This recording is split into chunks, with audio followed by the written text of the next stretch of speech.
السلام علیکم بچوں، میں عابد سر اپنے سائنس ٹیک اسکوائر چینل میں آپ کا استقبال کرتا ہوں۔ Welcome to my channel science tech square. بچوں، آج ہم نوہم جماعت کے سائنس اول کے پہلے سبق حرکت کے قوانین لاز آف موشن میں موجود قوانین کو سمجھیں گے۔ بچوں، کیا آپ جانتے ہیں کہ وہ قوانین کس نے پیش کیے؟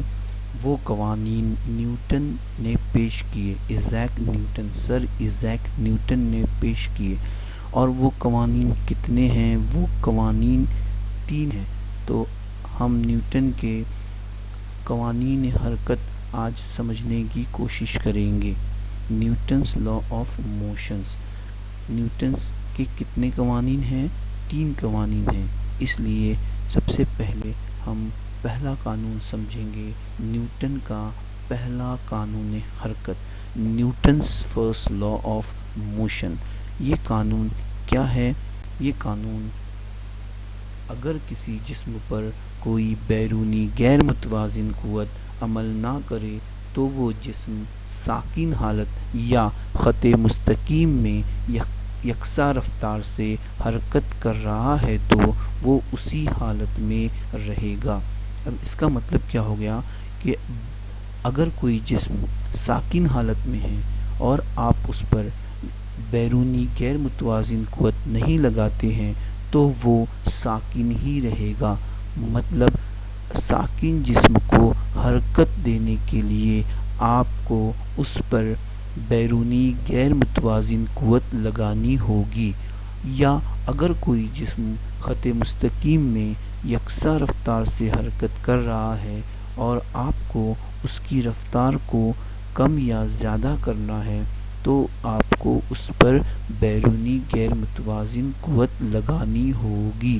اگر آپ بیرونی غیر متوازن قوت نہیں لگاتے ہیں تو ساکن جسم ساکن حالت میں ہی رہے گا اور متحرک جسم اسی رفتار سے اسی سمت میں متحرک رہے گا۔ چلیے ہم اس قانون کی مثال دیکھتے ہیں۔ مثالیں کیا ہے؟ ساکن جسم پر قوت لگائے بغیر وہ حرکت نہیں کرتا۔ یعنی کیا کہ اگر ٹیبل پر موجود کتابیں اٹھانے کے لیے آپ کو قوت درکار ہوتی ہے، اگر آپ ان کتابوں پر قوت نہیں لگائے گی تو وہ کتابیں ٹیبل پہ ہی رہے گی۔ تو اس طریقے سے نیوٹن کا پہلا قانون حرکت۔ چلیے اب ہم نیوٹن کے دوسرے قانون حرکت کی طرف بڑھتے ہیں۔ نیوٹن کا دوسرا قانون حرکت، Newton second law of motion. بچوں، نیوٹن کا دوسرا قانون حرکت سمجھنے کے لیے سب سے پہلے آپ کو ایک اور چیز سمجھنی ہوگی جسے معیار حرکت کہتے ہیں۔ کیا کہتے ہیں؟ معیار حرکت، جسے انگریزی میں مومنٹم کہتے ہیں۔ اب یہ معیار حرکت کیا ہے؟ معیار حرکت یعنی کسی جسم کی کمیت اور رفتار کا حاصل ضرب اس جسم کی معیار حرکت کہلاتا ہے۔ یعنی جسم کی کمیت اور رفتار، ان دونوں کا حاصل ضرب کیا کہلاتا ہے؟ اس جسم کی معیار حرکت کہلاتا ہے، جس کا ضابطہ P برابر m ضرب v ہے۔ یہاں پر P کیا ہے؟ P مومنٹم، معیار حرکت، m کمیت اور v رفتار۔ تو اس طریقے سے معیار حرکت کا ضابطہ ہے P برابر m ضرب v۔ معیار حرکت کی سمت جو ہوتی ہے وہ رفتار کی سمت ہی ہوتی ہے۔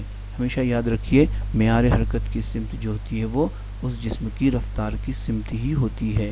معیار حرکت کی سیجیس نظام میں اکائی گرام ضرب سینٹی میٹر پر سیکنڈ ہے اور ایمکس نظام میں کلو گرام ضرب میٹر پر سیکنڈ ہے۔ تو ضابطے کی بنیاد پر ہم اکائی معلوم کر سکتے ہیں۔ کمیت کی اکائی ہے گرام اور کلو گرام، رفتار کی اکائی ہے سینٹی میٹر پر سیکنڈ اور میٹر پر سیکنڈ۔ تو اس طریقے سے معیار حرکت کی یہ اکائیاں ہو گئی۔ چلیے اب نیوٹن کا दूसरा कानून हरकत को समझते हैं। Newton second law of motion. अब ये कानून है क्या? ये कानून मियार हरकत की तब्दीली की शरह अमल करने वाली कुव्वत के रास्त तनासुब में होती है और मियार हरकत की तब्दीली कुव्वत की सिमत में होती है। मियार हरकत की तब्दीली की शरह अमल करने वाली कुव्वत के रास्त तनासुब में होती है और मियार हरकत की तब्दीली की कुव्वत की सिमत में होती है। हम इसको कैसे लिख सकते हैं? P2 minus P1 upon T is directly proportional to F। यहाँ पर P2 minus P1 upon T है, ये क्या है? ये मियार हरकत की तब्दीली की शरह है और ये तनासुब की अलामत हो गई और F यानी क्या? कुव्वत। तो इस तरीके से किसी भी जिस्म की मियार हरकत की तब्दीली की शरह अमल करने वाली कुव्वत के रास्त तनासुब में होती है और ये तब्दीली कुव्वत की सिमत में होती है। अब इसकी मिसालें क्या हैं? इसकी मिसालें कम कमियत वाली गेंद की कम रफ्तार से कुव्वत अमल कम होती है और ज़्यादा कमियत वाली गेंद की ज़्यादा रफ्तार से कुव्वत अमल ज़्यादा होती है।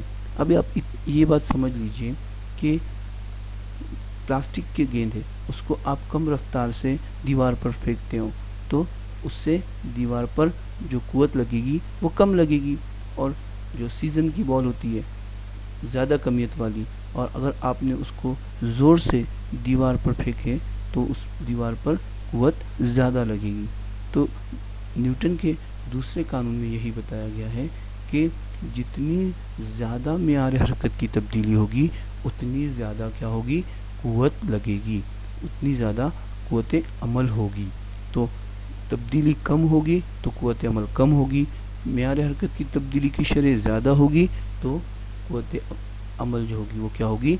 ज़्यादा होगी। चलिए हम न्यूटन के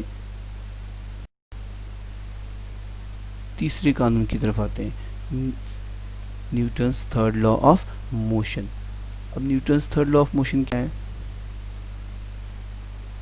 हर एक कुव्वत अमल के लिए मसावी असर का उसी वक्त होने वाला कुव्वत रद्द अमल मौजूद होता है और उसकी सिमत एक दूसरे के मुखालिफ होती है।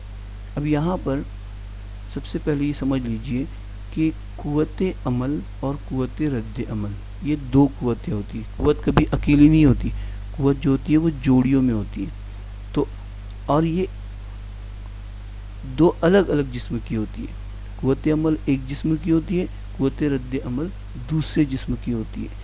यानी अगर कोई जिस्म दूसरे जिस्म पर कुव्वत लगाता है तो पहले वाले जिस्म की कुव्वत जो हो गई उसे हम कुव्वत अमल कहते हैं, और उसी वक्त दूसरा जिस्म पहले जिस्म पर जो कुव्वत लगाता है उसे कुव्वत रद्द अमल कहते हैं, जो जिनकी सिमत कैसी होती है?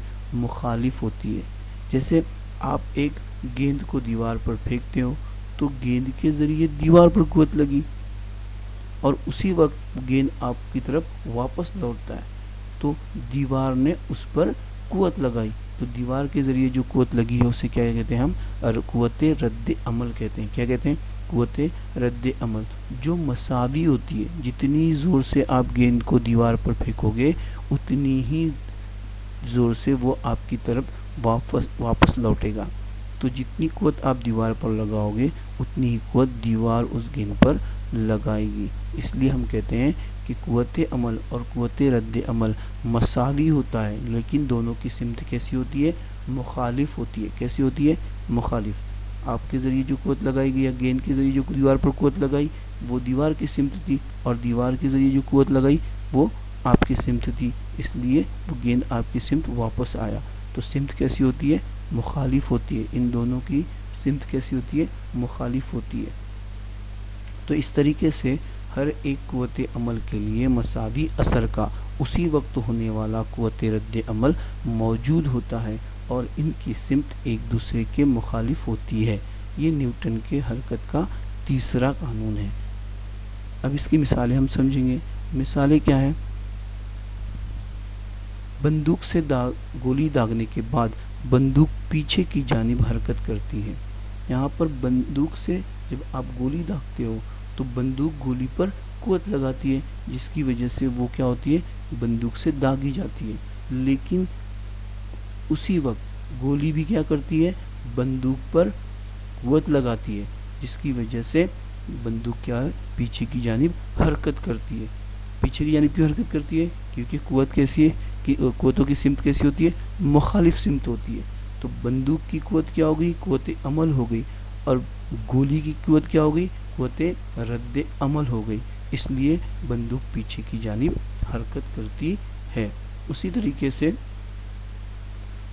दरवाजे को ज़ोर से बंद करने पर वो दोबारा खुल जाता है या वापस आता है ना। अब आपने देखा होगा कि जब आप ज़ोर से दरवाज़ा बंद करते हो तो वो उस चौखट पर टकरा कर वापस आता है ना, यानी दोबारा क्या हो जाता है, खुल जाता है। तो आप जितनी कुव्वत उस दरवाजे पर लगाते हो उतनी ही कुव्वत वो जो दरवाजे की चौखट होती है वो दरवाजे पर लगाती है, और मुखालिफ सिमत होने की वजह से वो क्या हो जाता है, दरवाज़ा दोबारा खुल जाता है या वापस आ जाता है। तीसरी मिसाल जो है इसकी वो क्या है, रॉकेट का दागना। ये तो एक बहुत मशहूर मिसाल है, या रॉकेट का जो दागना है ये न्यूटन के तीसरे कानून के मुतालिक ही अमल में लाया गया है। तो रॉकेट की जो निचला हिस्सा होता है उस पर बहुत ज़्यादा गैस तैयार की जाती है और उसे बहुत ज़्यादा कुव्वत से ज़मीन पर फेंका जाता है, और इसलिए ज़मीन भी उतनी ही कुव्वत रॉकेट पर लगाती है और रॉकेट जो है वो खिला में दागते हैं। तो ये तीनों मिसालें जो है वो न्यूटन के तीसरे कानून की हरकत की है। तो इस तरीके से बच्चों ये न्यूटन के तीनों कानून, पहला कानून, दूसरा कानून और तीसरा कानून और उनकी मिसालें, ये आपको इस वीडियो के ज़रिए समझ में आ गई होगी। तो उम्मीद करता हूँ कि आपको इस वीडियो के ज़रिए न्यूटन के तीनों कानून हरकत समझ में आ गए होंगे, और इनकी मिसालें भी आपको समझ में आ गई होगी, मेयार हरकत भी आपको समझ में आ गई होगी। तो यहाँ पर हम जो है इस वीडियो को ख़त्म करते हैं। आपका बहुत बहुत शुक्रिया।